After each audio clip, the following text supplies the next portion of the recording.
All right, everyone, we're going to begin. Once again, welcome to the first information session of the York University PhD program. We are extremely excited for this program. We're going to be opening up admissions just next month, and hopefully our first cohort will be coming in September 2025. This is the first doctoral program in disaster and emergency management in Canada. And we're extremely proud to be able to host this program at York University with the faculty that we have here, and really think that this is going to be very important for disaster and emergency management domestically in Canada, and hopefully have impacts internationally as well. If you go to the next slide, before we begin, we're going to begin with a land acknowledgement, and I'm going to call on my colleague, Dr. Jennifer Spinney, if you may. Hi, Ida. Hi, Dr. Mamuji. Thanks very much for that. Yes, it's very important that we take a moment to reflect upon the long history that we have in our area with Indigenous peoples. And so let us start with a moment of self-reflection and recognize that many Indigenous nations have longstanding relationships with the territories upon which York University campuses are located that precede the establishment of our university. We acknowledge their presence and our presence on the traditional territory of many Indigenous nations. The area upon which York University stands is known as Takaronto and has been caretaken by the Anishinaabe Nation, the Haudenosaunee Confederacy, and the Huron-Wendat. Of course, it is now home to many First Nation, Inuit, and Métis communities. And it's important for us to acknowledge the current treaty holders, the Mississaugas of the Credit First Nation. I think it's important to understand this long-standing history that has brought us to reside on this land, and we need to take a moment to understand our place within that history. And this is not a land acknowledgement that exists in the past or a simply historical context. Colonialism is still an ongoing process, and we need to build our mindfulness around that. Let's celebrate actually Indigenous communities and take an active role in supporting more positive steps forward. Thanks very much, Dr. Mamuji. Thank you so much. Really appreciate that. So if we move to the next slide, this is what we're going to be doing today. So I'm going to begin by letting you know a little bit more about York University's Disaster and Emergency Management Program. We'll then have faculty introductions by all the faculty that are with us today on this call. We're going to have a session delivered by Dr. Eric Kennedy around why pursuing a PhD in disaster and emergency management is a good idea. I'll then talk about the program structure, the admissions requirements and the process, and some frequently asked questions. Now, if any point during this info session you have questions around what we're saying, the PhD program, please feel free to type them in the chat box. So you can ask your questions directly in the chat box. And what we'll do right at the end is that Dr. Kennedy will distill all the questions and answer any questions that we haven't yet addressed. We'll also provide you with answers to questions if we're able to directly in the chat itself. So without further ado, if you move to the next slide. This is your disaster and emergency management faculty. So we're 8 full-time faculty in the program, and you can see us standing there. We will, of course, have an opportunity to get to know each and every one of you in more person over the course of the program. But what we'll do in a little bit is share with you what our research expertise is and our areas of interest. We also have the incredible graduate program assistant, Sabina Lackner, who I'm sure if you've emailed us or are interested in our program, have been in touch with Sabina in the past, and she's also always available to answer questions that you have around the program. So if you email us, she's the one who's going to get those emails, and then we'll make sure that you get the information that you need. Next slide.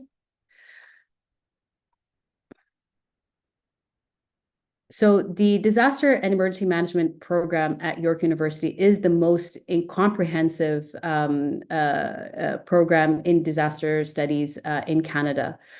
We offer a professional certificate, an undergraduate program, a master's program, and now the first PhD program in the country. We began in 2005 offering the professional certificate, then moved on a couple of years later to provide the Masters of Disaster and Emergency Management program, which is a program that we're extremely proud of. We have alumni that have, made a huge impact on the disaster and emergency management field. We also have our undergraduate studies, the BDEM degree, and now the PhD program. Next slide. So in terms of our program pillars or our core identity as an area, we kind of divide ourselves into these 5 pillars. We are interdisciplinary, we are holistic, we are analytical, we are strategic, and we are solutions oriented. So as you enter into our program as a doctoral student, you will be engaging in these pillars in different ways. I'll spend a little bit more time talking about interdisciplinarity in the next slide. But for now, I'd like to mention that our program encourages interdisciplinary research and collaboration across various departments and fields of study, particularly given the diversity of hazards facing the natural and built environment and society at large. We are also holistic, so we view disaster and emergency management through a comprehensive lens. We address all stages of complex challenges from mitigation, preparedness, response, through to recovery. And we recognize the interconnectedness of all these phases and pay particular attention to root causes and drivers of vulnerability. We're also analytical, so we promote critical thinking and encourage our students to investigate existing assumptions and power dynamics and to appreciate the impact of context and future directions. We're also strategic. We recognize the importance of effective risk assessment, decision support, leadership, planning, and policy, all for creating resilient and inclusive communities and societies. And finally, given the applied nature of the field, our program is definitely solutions-oriented. We emphasize practical, collaborative, and flexible approaches to manage disasters and emergencies, including through the use of innovative technology. Next slide. So in terms of interdisciplinarity, we recognize that when it comes to the breadth of issues that we face in disaster and emergency management, it is imperative that we approach questions through an interdisciplinary lens. Now, for those who are not familiar, at York University, our program is housed in the Faculty of Liberal Arts and Professional Studies in the School of Administrative Studies. So if you look to the left of your screen, you'll see us in the first box there. The other boxes that you're seeing in the green-gray color are other departments in the Faculty of Liberal Arts and Professional Studies where we see intersections with questions that we ask in disaster and emergency management. So, whether you're an anthropologist or you have an interest in sociology or public administration, so on and so forth, we understand that taking from all these disciplines what is relevant to the questions we're trying to answer is necessary. In terms of interdisciplinarity, we also have collaborations that are existing, research that is already existing, and we know that our doctoral students will also be exploring research with other faculties. So whether it's the Faculty of Environmental and Urban Change, engineering or science or law, health, education, and so on and so forth. We know that we'll have students coming from different disciplines into our program or that would want to collaborate with academics in these other faculties as well for their research questions. So without further ado, what I'll do right now is call on different professors in the disaster and emergency program that are here today to give us a short description around the types of research that they do, their areas of interest. And so that will give you a sense about the kind of community you'll be coming into. Now, when you apply to the program, you don't have to necessarily indicate who your supervisor will be, but you will need to mention the names of a few people that you see intersections with when it comes to the areas of focus that you're interested in. So do pay close attention to this, and we'll also be sharing where you can find more information around our research at the end with an email that we'll send to you all. So I'd like to then ask Dr. Bogdan to stop sharing screen, and perhaps Professor Ali Asghari, you can go ahead and share your research expertise.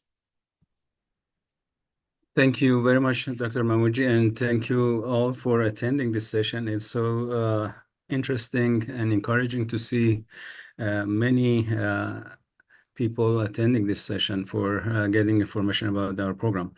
My name is Ali Asghari. I've been at York University since 2005 when we started the program. My research area is diverse, but essentially I can categorize them into three main areas.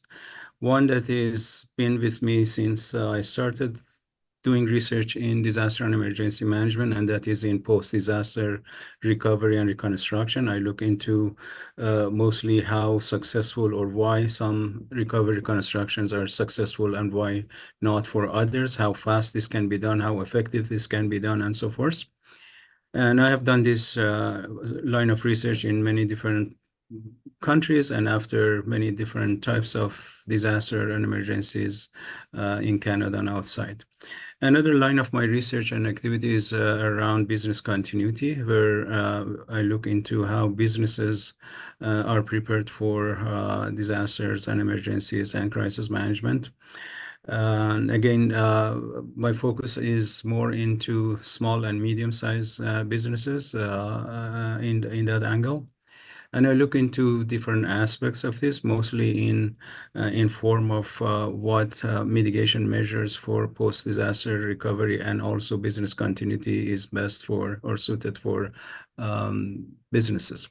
Another line of my research and activity is mostly in the interface between technology and disaster and emergency management, particularly disaster and emergency operations, where I bring in technologies that are used commonly in disaster and emergency management, like geomatics, data collection, big data, artificial intelligence, visualizations, and so forth in enhancing disaster and emergency operations, education, and training.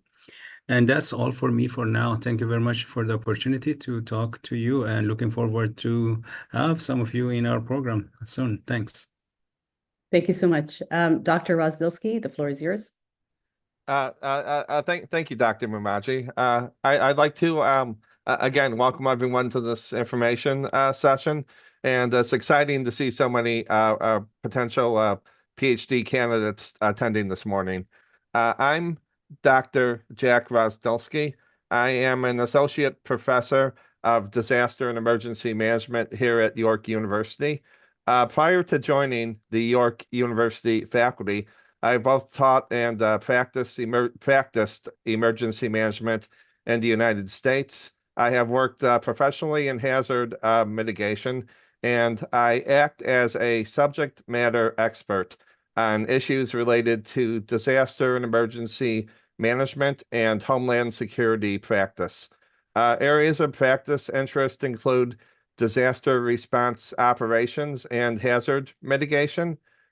Areas of my current research interest include, but are not limited to, exploration of mass violence, the study of terrorism, and the inquiry into non-routine, low probability, high impact disasters. I also engage in public-facing scholarship by contributing analysis and commentary to news media to interpret contemporary public safety threats. Those are the end of my comments. Thank you.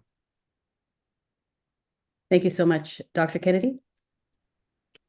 Hi, folks. Pleasure to meet you all, and thanks for coming out today. My name is Dr. Eric Kennedy. I'm an associate professor of disaster and emergency management here, as well as the current editor-in-chief of the Canadian Journal of Emergency Management. My work focuses on how we make decisions during disasters. I look at the ways that we use different forms of evidence, science, knowledge, advice, wisdom, expertise in our decision-making, and how we can improve those processes to better use different forms of science and prediction and input in governing emergencies. As you've likely gathered from the background behind me, I often do this in the context of wildfire management. And so I've studied forest fire management in Canada, the US, Australia, and other countries around the world, and I'm very actively connected to that field and those practitioners. And so I'm eagerly seeking students who might be interested in those topics. But it all comes back to these broader questions across many hazards of how we make decisions and how we can better use evidence to support our decision-making processes. Thanks so much. Great, thank you. Dr. Spinney. It's me. Hi, welcome everyone. Thanks very much for being here. My name is Jennifer Spinney. I'm an assistant professor in our disaster and emergency management program, and I'm also currently the coordinator for our undergraduate program. I've been with the university since 2020. So I'm trained as an anthropologist. So speaking to Dr. Mamouji's comments on interdisciplinarity, I definitely bring in my anthropological training into my teaching and research at York. I use linguistic anthropology and sociocultural anthropology, specifically the areas I'm trained in, to answer exciting questions as it relates to hazards and disasters. Linguistic anthropology is about the studying the relationships between language and culture, and sociocultural anthropology is about trying to explain the similarities and differences in present-day society. So my research tends to focus on, I love research. It's very exciting to me. It tends to focus on many things: risk perception and sense-making, risk communication, specifically as it relates to early warnings, behavioral response during hazard exposure, and social recovery following disasters. So how are people rebuilding their lives? I tend to do this in multiple disaster and hazard contexts. Tornadoes, so how are people making sense and responding to tornado warnings? How is tornado safety applied in schools? Also, with respect to floods, how are people experiencing and recovering from major flood events and the experience of losing their homes or other disaster losses? In terms of hurricanes, how are people prioritizing overlapping threats that have contradictory call to action or safety instruction statements? And another example is earthquakes. How are people perceiving risks associated with seismic threats? This specific study is with people in virtual environments and simulations. And finally, I'd just like to add that, of course, I'm eager to work with students who are equally as passionate about these topics. And if you are a fan of qualitative methods, then this is something that is also very much in alignment with me. I tend to focus on using semi-structured interviews, focus groups, observation or participant observation to answer these research questions that I'm asking. And I use thematic coding and discourse analysis also in my research. Thank you very much for your time. And thank you, Dr. Mamouji. Great. Dr. Bogdan? Thank you so much, and welcome everyone. So as mentioned, we're very interdisciplinary. I'm trained as an environmental and disaster sociologist and also in adult education. And my focus is on strengthening societal disaster resilience through environmental, sustainable, and socially just practices. So I focused on flood management, but also food and agriculture topics. And I tend to focus on perception. So how are we perceiving risk, awareness of risk, and also how are issues framed, including in the media, looking at policies and practices and how they might differ, power dynamics, and that includes governance structures and participation of stakeholders, who gets included and who's excluded from decision making. And I'm really interested in creating innovative educational and engagement strategies to strengthen the societal disaster resilience. That includes community disaster preparedness workshops, serious games, and My focus is mostly on qualitative methods and also, as mentioned, some media analysis. Thank you so much. And I'm going to also share Dr. Neeru Agrawal's information. She was not able to join us today. So I just need one moment. And please let me know if you can see my screen share. Just a minute.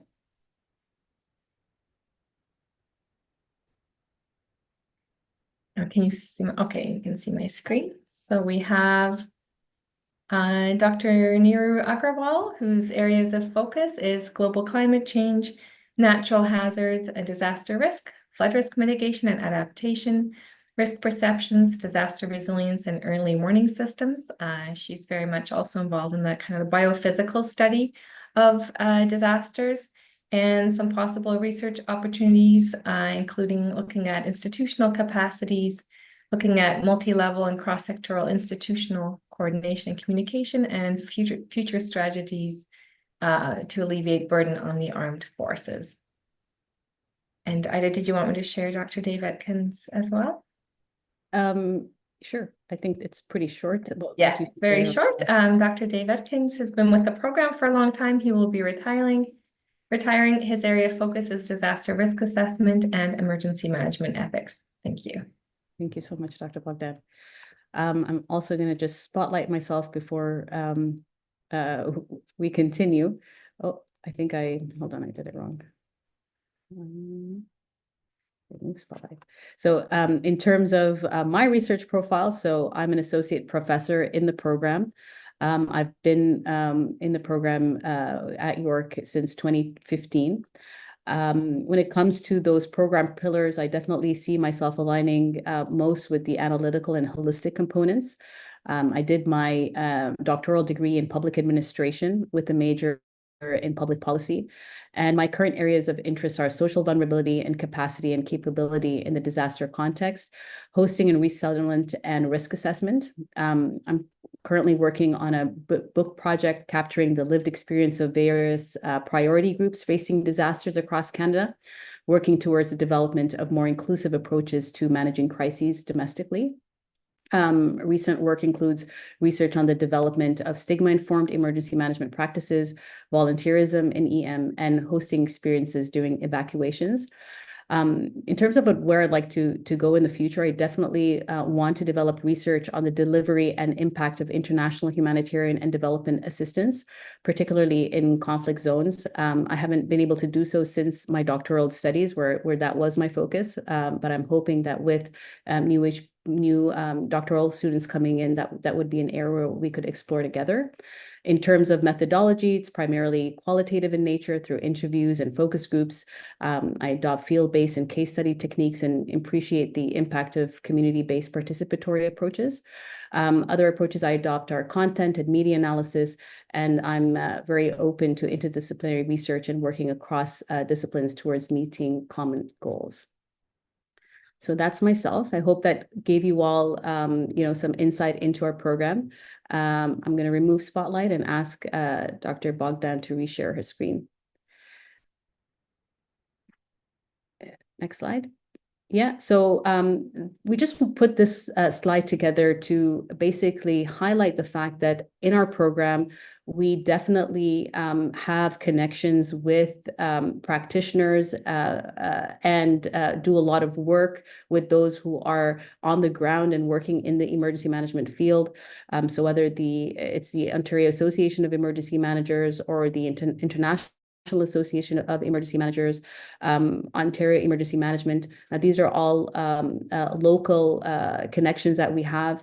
However, our program is very connected with CFAL York and UNITAR, which is, of course, at the international level with the United Nations Institute for Training and Research. Dr. Ali Asghari is the director of ADRSIM, which is the Advanced Disaster Emergency and Rapid Response Simulation lab that we have at York. And as Dr. Kennedy mentioned, he is the editor-in-chief of the Canadian Journal of Emergency Management. So we're really hope that when our doctoral students come in, we are also kind of making sure that they get access to and form networks with different entities outside of the York University community that will help them in their research, that will help them in their professional work once they graduate. So I'd like to now call on Dr. Eric Kennedy, who will walk us through thinking about why we would want to pursue a PhD in disaster and emergency management and what that could possibly look like. So, Dr. Kennedy? Thanks so much.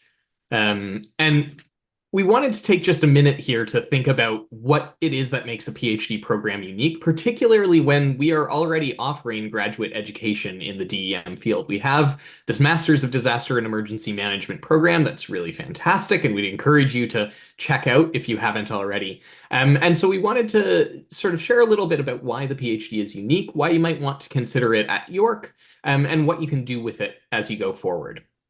So what we lay out on the next slide here is just a little bit of an indication of how a PhD fits into the overall educational ecosystem. And I've got a brief visual here that lays a little bit of this out. So in pre-university training, so when you're in elementary school and high school, you're developing this sort of core bit of knowledge about the world in a lot of different areas. And it's a small amount of knowledge relative to the knowledge that exists in totality. But it covers a bunch of different topics and becomes the node from which everything else grows forward. The next illustration here shows how a bachelor's degree begins to expand upon that. So we teach a bachelor's of disaster and emergency management here at York University. And during an undergraduate degree, we're helping students to round out that knowledge that they've acquired previously and to start beginning to build out a direction there. So you can see that that yellow circle is beginning to stretch out into an oval and beginning to take shape in a direction of pursuing the topic of disaster and emergency management. When you move to the next step, the master's degree, you're beginning to develop more and more specialization in an area. And a master's really is what the title suggests. You're developing a mastery on a particular topic. So we're sharing some in-depth knowledge that builds beyond what you would get in a bachelor's. And you're developing that high level of expertise in understanding the core theories, methodologies, tools, techniques, ideas of the field. You're building that out in a way that lets you claim to be an expert so that when you apply for jobs with your MDem, when you take your master's degree and look for a promotion at work, you have expertise that backs that up. The final step here, the PhD, does a couple of different things than a master's degree, and it's important to understand the distinction so that you know you're getting into the right thing if you do choose to apply. One of the distinctions is that a PhD typically becomes really, really specialized. You're really starting to dive into not just emergency management in general, but a very particular research question. And you'll see in the diagram, as that specialization increases, you're approaching that dotted line, which sort of represents what we know about the world so far. And you're trying to actually sort of push at that dotted line to increase not just your own knowledge like you would in a master's, but to increase the knowledge that all of us share, the knowledge that we have available as a world, as a group of emergency management practitioners. This process of developing that very narrow specialization and pushing at the boundaries of knowledge to create new knowledge, to advance our understanding of the world, it's characterized by a really self-directed journey. This is not a degree where the majority of it is classwork or sitting in lectures. This is a degree where you are reading, you are studying, you are going out and interviewing people or collecting data, you're analyzing it. You're working on this quest to push that boundary of our collective knowledge. And it's part of becoming a peer in the research community, right? No longer is it about learning from the experts. It's about becoming your own expert in a particular area that contributes this understanding to the emergency management community as a whole. The next slide lays out a little bit of why this knowledge production is so important. In disaster and emergency management, and I'm sure a lot of you already understand this, so I won't stress it too much, but we desperately need new knowledge. We need to produce good, reliable evidence and information about the world and about how we can make a safer, more resilient, and more inclusive society. We need to produce knowledge about what works when we manage disasters and what doesn't. We need to produce knowledge about why we've seen particular successes or failures in past emergencies. We need to understand what the conditions are that people and communities face, both chronic conditions and acute stressors. We have to understand how people go through different phases of crises. We need to understand our technological and infrastructural systems, our business operations. We need to be able to predict what might occur in the future and how to better prepare. And these are all forms of new knowledge that we have to produce in order to be able to really manage disasters effectively. And so this production of new knowledge is really critical. Now, when you're looking at a PhD program, you might be wondering, should I choose a program in disaster and emergency management, or should I choose a program in a different field? And the next slide sketches this out a little bit. When you choose where to do your PhD, you're kind of choosing which intellectual community to be part of, right? Which set of traditions and ways of seeing the world and group of people do you want to join in answering those questions and producing that new knowledge? Each different PhD program in each different field has different ways of seeing the world. We have different kinds of questions that we like to ask. We have different theories and tools and concepts and methods that we use to investigate the world. And it's also a social community. As Dr. Mamuji showed earlier, there are all of these professional organizations and networks that you'll be part of that you're joining into as you join the field. And so I think there are a couple of arguments for why you would want to do this in the world of disaster and emergency management. One is what Dr. Mamuji shared earlier. We are hugely interdisciplinary. If you went and did, say, a PhD in sociology specifically, you would deep dive into sociological ways of knowing the world. You would deep dive into sociological theorists and sociological methods. In disaster and emergency management, we pull those methods from across many different disciplines. We pull from many different intellectual traditions, and we bring them together. And so disaster and emergency management compared to other PhD programs gives you a wider set of research tools, of concepts, of ideas, of ways of seeing the world than you'll get in a single discipline. The other thing that I think characterizes the world of disaster and emergency management as a discipline is that we think humans are part of this. Now, you can come into the DEM program and do highly technical, science-based, statistical, quantitative, biophysical studies. But one of the things that does make us unique is that we're always asking the question, why does that matter, right? How could this impact people? How could it affect them? And that's another layer that I think makes this program unique versus, say, going and doing a PhD in civil engineering, is that we're looking to bring together those technical and human dimensions, rather than seeing just one in isolation. Okay, the last slide I want to share here is just giving a sense of what you might do with the PhD in disaster and emergency management when you're done it. Often when you get a PhD, this is because you want to become a professor, you want to be in academia, and that's certainly a pathway that exists with our PhD program. We are training people who will be hired as professors and lecturers and adjuncts for different universities and colleges and training programs across Canada and around the world. And so if that's something you're interested in exploring, it's something you can achieve through this PhD program. But there are also a lot of other pathways that we expect our graduates to take. For instance, we expect that our graduates may go on and produce knowledge about disasters as government researchers. Lots of government agencies hire researchers to do work to figure out how to better manage the challenges and hazards they're responsible for.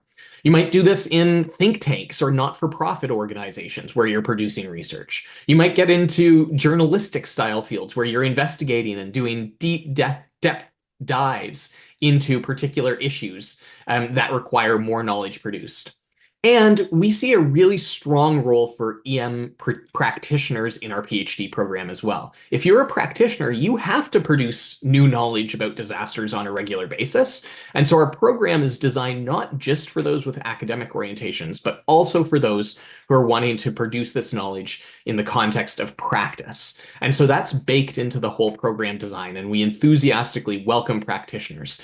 The key is that this degree is about producing new knowledge. It's not just about mastering the field of disaster and emergency management. It's about going from that mastery that you already have into producing new knowledge that will benefit the community as a whole. So with that, I'll pass it back to Dr. Mamuji, who's going to share a little bit of how that's all structured into our program. Thank you so much. That was great, Dr. Kennedy. All right, so if we move to the next slide, I'll be sharing some information about our program structure. So these are the key program components that we have. All right, there's a coursework element, and that is going to be what we focus on primarily in the first year and a half of the program. Then we have comprehensive exams. We're going to have a proposal defense of this project that you're going to be exploring throughout your doctoral studies. You'll then go on and do your dissertation research and develop your dissertation.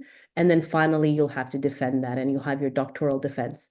And we see this process normally taking around 4 to 5 years.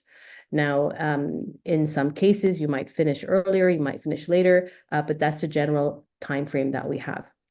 So if you go to the next slide, Dr. Bogdan. In terms of the course requirements, overall, we have 8 courses that we will require our students to take. And these include core disaster and emergency management courses, as well as electives. And these electives could be in disaster and emergency management or from outside of our program. When it comes to the core courses, there's 12 credits. So at York, a semester-long course is worth 3 credits. So of these core courses, one is full year. That's DEM 7700. And there's 2 parts. Part 1 is risk, vulnerability, and resilience. And part 2 is on research and practice in disaster and emergency management.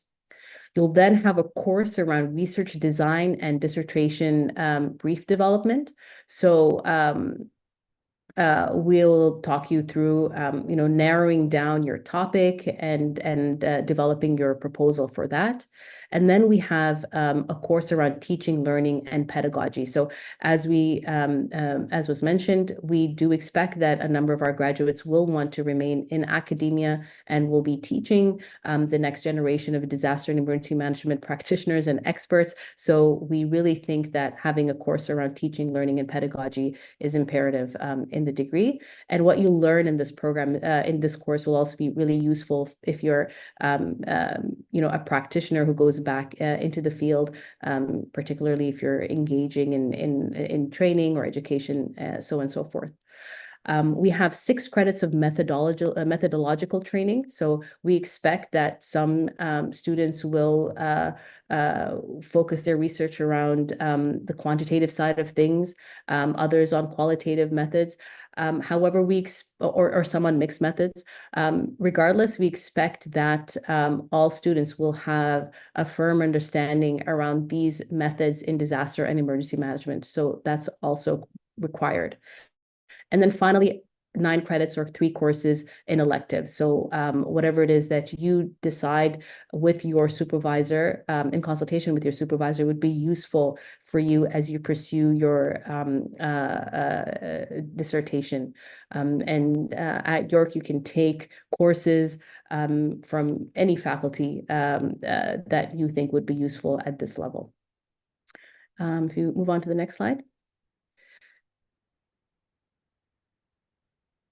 Okay, in terms of the comprehensive exam, so you're going to spend the first year and a half doing your courses, and then around April, you will have to sit for your comprehensive exams. Now, these will be written exams, and there also will be an oral component. And basically, there's two different reading lists from which your exams will draw from.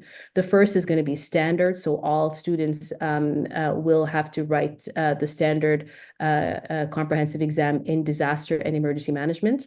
And then there'll be another set of questions in your exams that will be more specific to your individual area of research. So you and your supervisor and your committee will come up with readings and knowledge that would be very valuable for your particular area, and that's what's going to be on that individual comprehensive exam. Now, when it comes to the dissertation that Dr. Kennedy spoke about, once again, there's this expectation that you're going to be producing new knowledge on a topic of relevance to disaster and emergency management that advances scholarship and practice in the field. And we do expect that there's going to be a very wide range of dissertations given the interdisciplinarity of the field. In terms of format, there's two ways in which you would complete your dissertation. One is through a monograph format. So this is kind of like a book that you'd have to develop, outlining, all stages of your research and your findings and contributions to literature. Or you could go the manuscript route. So that's basically thinking of having, 3 journal articles that could potentially be submitted and would actually be you'd need to have submitted it by the time you reach your dissertation defense. So the manuscript format is also another option. And in the final slide here, this is just a general outline of what your 4 or 5 year degree would look like. So it basically lists, when your exams will be taking place, when your, proposal will have to be developed and defended, and so on and so forth. Now we'll be sending you these slides after the presentation. And as well, I mentioned, we'll also be sharing with you our research profile. So you'll get all of that after that. So I'm going to spend the next few minutes talking about the admissions process. So we're hoping that we're going to see applications from all of you attending this info session, if you think that the doctoral degree is right for you. So Dr. Bogdan, if you move to the next slide and the one after that. So in terms of admissions requirement, these are the components that are going to be required. So a statement of interest. This is probably one of the most important components of your application package. However, it's not the only thing that will decide whether you are able to be admitted into the program or not. We do look at the entire application holistically from everything that you see in front of you on the screen. However, the statement of interest is going to be really important. And what you want to do in the statement of interest is share with the admissions committee your areas of interest, perhaps your areas of expertise, where you hope to see you exploring more in depth through the doctoral dissertation that you'll be engaging in. And as I mentioned earlier, you do want to mention the names of at least one or more full-time faculty members in the disaster and emergency management program that could potentially be your supervisor. You don't have to secure that decision will not be made at this time, but we want to make sure that if you're coming in and you have particular areas of interest, that there's somebody here and in our program that will able to help you explore those questions. So there needs to be some alignment between what you're coming in with, what you're thinking you're coming in with, and what we were able to offer you. So please ensure that you try to get a better understanding of who teaches in our disaster and emergency management program. You can feel free to reach out to certain individuals, and then you would include some of that information in your statement of interest. There's also an academic or professional writing sample. So we want to make sure that, especially in your previous graduate degrees, you have gained a sound, foundation for writing, and so we want to see any writing sample that you'd like to give us. It does not necessarily have to be in the disaster and emergency management field. Of course, we know that some of our applicants will not be coming with a strict, MDiv degree, for example, but from other disciplines. But it would be nice if the topic is in disaster and emergency management, but it's not necessary. Of course, we need to see transcripts from all your previous institutions, and Sabina can share more information around that if you have questions. We need to see 2 letters of reference at minimum, so you could submit more if you'd like. But for these letters of reference, we really highly recommend that at least one of them be an academic reference. Would be great if it's your previous supervisor during your master's degree, or at least a professor that you work closely with. We'd like to see a CV as well. There's no specific format for that, but we'd like to get a full understanding of your past experience, your work experience, anything that you've done that would really make you stand out as an applicant. And we also have a supplementary information form where we request that you share details around any scholarships or funding opportunities that you've applied for to support your doctoral studies. We would like to see that information. What we're going to do once applications close January 15th is the admissions committee will review all the applications that we receive. We will then shortlist, make a short list of candidates, and then we'll invite you for an interview. So this is going to be a virtual interview, and we'd just like to get to know you a little bit more. And then once you have been selected, we will let you know the full details of your admissions acceptance. Now, if you go to the next slide, these are just some things for you to think about as you are developing, you're putting together your package. So as I mentioned, you could submit it as early as October 15th or as late as January 15th. We won't be looking at them until after January 15th. So during this time, think about the area or topic or question that you want to pursue, reach out to faculty, and really spend time developing your statement of interest. And then you're going to be submitting your application. On our side, we are always available to answer questions. In fact, Sabina and I are here on Zoom every week on Wednesdays from 12 to 1 to answer any questions that you have. So join us for those weekly sessions. We'll be here. We will then review applications after January 15th.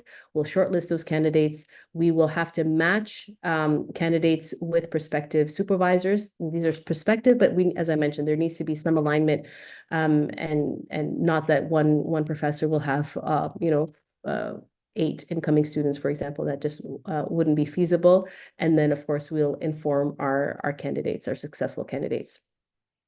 Now, before I close, I just want to go over, if you go to the next slide, some frequently asked questions. So we have been getting a lot of questions around our program, and this is basically where most of the questions are centered. So the first is around funding. Is this a funded program? How much does it cost, etc. So what I can tell you is that the program funding all Canadian domestic students applying to the PhD for full-time will be funded.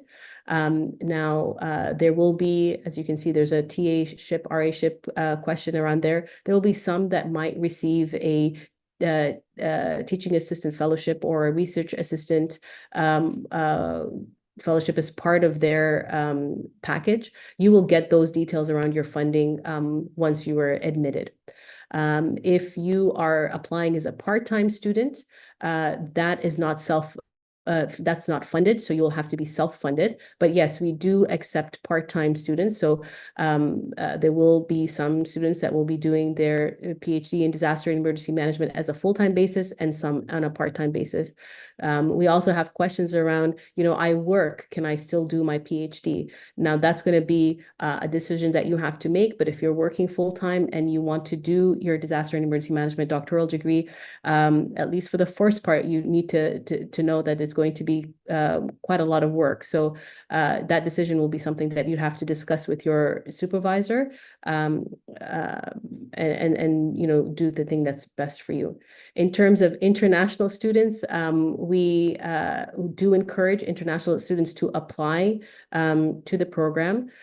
Details around how many international students will be accepted and the type of funding structure for our international students, that is information that we have not finalized yet. We're going to look at the applicant pool and have discussions with the Faculty of Liberal Arts and Professional Studies and the Faculty of Graduate Studies and make decisions around that. But we definitely do encourage international students to apply. And finally, we have questions around whether you could do this program in remote or is it in person. What I can say is that the expectation is that it is an in-person program, especially when it comes to our courses. Those are all slated to be offered in person. If you have a TA-ship or an RA-ship, you might have to be in person for those components. However, in discussions with your supervisor, if there are components of the doctoral program after that that require you to be elsewhere, for example, your research, or if you don't necessarily have to be in Toronto when you're studying for your comprehensive exams, those are all possibilities at that time. So I'm going to move on to the final slide that I have here. This is basically a reminder that we have these weekly virtual drop-in sessions. So anytime that you have questions, please feel free to meet Sabine and I. And I'm going to now turn the floor over to Dr. Kennedy to see whether there are outstanding questions that anybody has asked in the chat, and then to close the session. I would like to say that this session is being recorded, and we will be posting this recording online. So if you want to review anything that we've said, that would be there. Otherwise, thank you so much for listening to me. I really look forward to seeing your applications, and I'm so excited that we're finally able to offer this doctoral degree. Dr. Kennedy.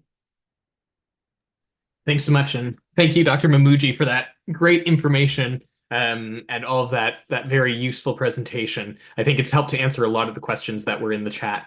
As you might have noticed in the chat, we have had several questions about that full-time versus part-time piece. And so I just want to reiterate what Dr. Mamuji shared, which is that the program certainly is available to part-time students. There are ways to make that happen. But that's something that you can discuss more in conversation with Dr. Mamuji as the graduate program director. And so would encourage you to reach out directly there. We have some more questions that are coming in real time.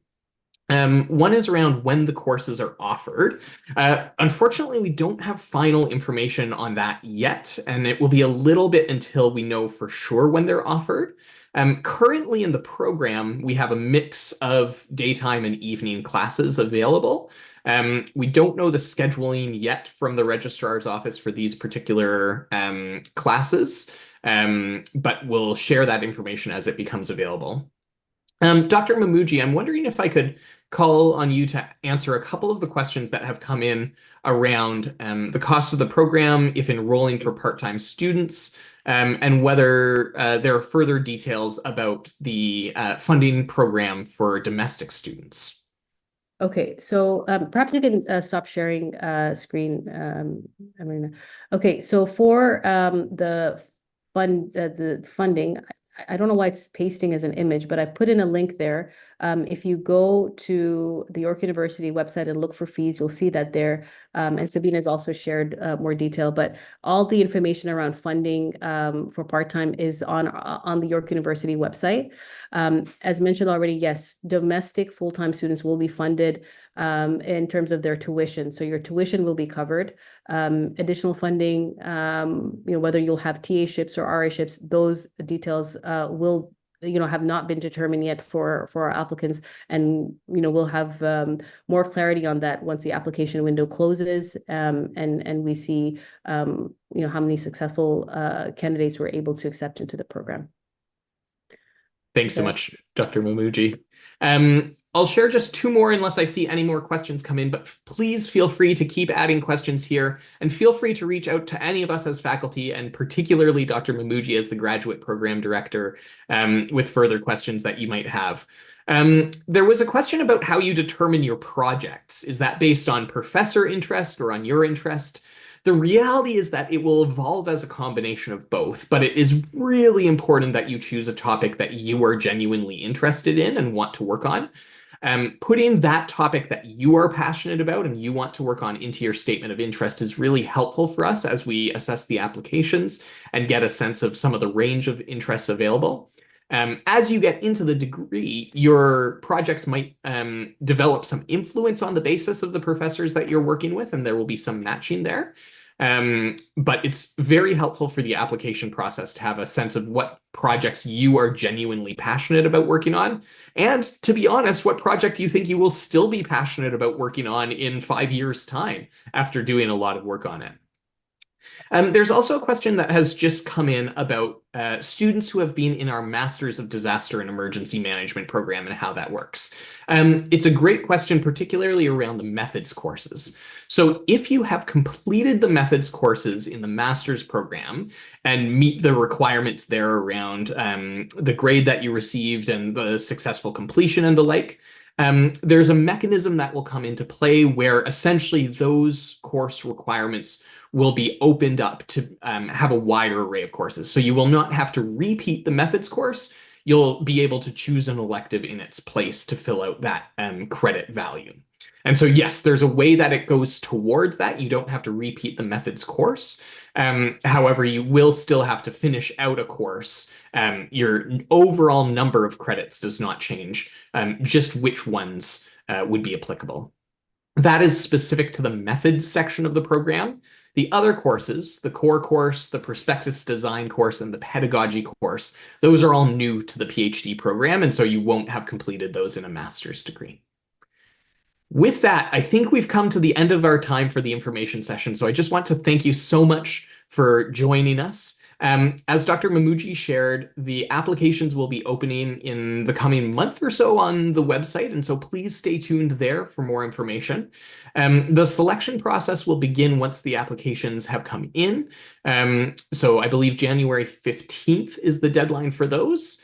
And students who are successful will be notified as quickly as we possibly can in the systems that we're working with there. So thank you so much for attending. Please reach out with any questions that you have. And I know that all the faculty and I are looking forward to hearing from prospective candidates and talking a little bit more about your interests and the opportunity ahead of you. So thanks for joining us.